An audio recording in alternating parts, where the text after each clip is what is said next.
We're just getting confirmation from the RDF Twitter account saying it's confirmed it's begun targeted ground raids in Lebanon, saying that they continue to fight and achieve the goals of the war. And of course, a lot of this has to returning to those citizens to the border. But I do wonder, we were talking about this sort of a few days ago, saying that a ground offensive is not necessarily going to play out in Israel's favour. Yeah, I mean, I guess to some extent, Heidi, things have changed a little bit since the death of Nasrallah, the leader of Hezbollah, and the sort of the decimation of the leadership ranks there. I think Israel really feels like it's got Hezbollah on the run at the moment. And it's important to remember that while Hezbollah has a really huge missile arsenal, a lot of them are about a limited range of about 40 kilometres. So part of Israel's idea is if they can push Hezbollah back far enough, they'll sort of be out of range of those communities. But you're right. I mean, the moment you cross the border, you're asking for insurgent attacks. You know, it's never going to be state army against state army kind of thing. And it also will rally people towards Hezbollah as well. It's one thing to do cross-border raids from the air or to target Hezbollah there, but once you've got boots on the ground, it becomes a different story. When you take a look at, I do wonder how direct and targeted such an operation could be. If we take a look at the example of what happened in Gaza, is it comparative in terms of how much this can escalate? Yeah, well, it could escalate a lot more. I mean, it's a very different scenario. With Hezbollah, they have direct links to a military-industrial complex in Iran. It comes through Syria. They can be resupplied, whereas in Gaza they're isolated. You know, Hamas was isolated. It can't bring in extra supplies and all that sort of stuff. Israel has it surrounded.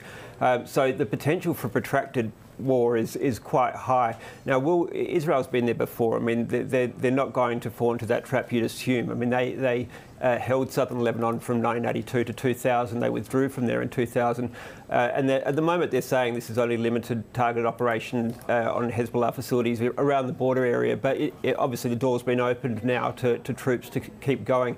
It has a few options. I mean, one that's been spoken about is that they take, say, a 10-kilometre zone there, and then it's used as a bargaining chip in a process to get Hezbollah to move back from there as a means to secure peace. But we're still in the early phases here. I mean, this literally happened. This was reported five minutes ago, sort of thing.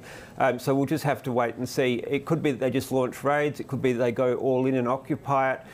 It could be they have a halfway house there, or they'll go in, take out as many of the sort of centres of resistance that they can find and kill as many insurgents as they can find and then withdraw. It's still very open-ended at this stage. Yeah, especially the fear is that we could see what happened in the 1980s with the Lebanon war, where it started very limited, but then it escalated, right? But when it comes to Israel itself, I mean, it's fighting wars on so many fronts, right? It just opened up a new front in Yemen with Israeli fighter jets bombing seaports and several power stations. How difficult is the situation for Israel right now? Yeah, well, I mean, Sherry, that's sort of more limited. I mean, Yemen is a long way away. I mean, that was a long flight for the Israeli planes to bomb there, and that was a reprisal because the Houthis in Yemen have been firing missiles, basically targeting Tel Aviv and Israeli cities. Now, Israel's been able to shoot them down, but the bombing of the ports, etc., was more of a you know, we can get to you as well. It was a reprisal for that. And the Houthis aren't quite as powerful as Hezbollah. I mean, Hezbollah is a very serious organisation, as we've repeated. And as you mentioned, you know, the 1980s when Israel was in Lebanon, that's where the basis of Hezbollah came from, was a resistance movement fighting against Israel's occupation of southern Lebanon. So we're sort of revisiting history here in a sense of what's happening now. But the basic point is that Israel just can't firm up its security in this northern area, you know, southern Lebanon, northern Israel, and it is determined to get these, you know, tens of thousands of people back to their homes. And you can't say that the war has been successful until it's done that. As to whether it's got a lot of fronts, well, Gaza at the moment is relatively speaking quiet. Israel's view is that it's degraded Hamas's military potential to some extent. I mean, there's still obviously fighters there.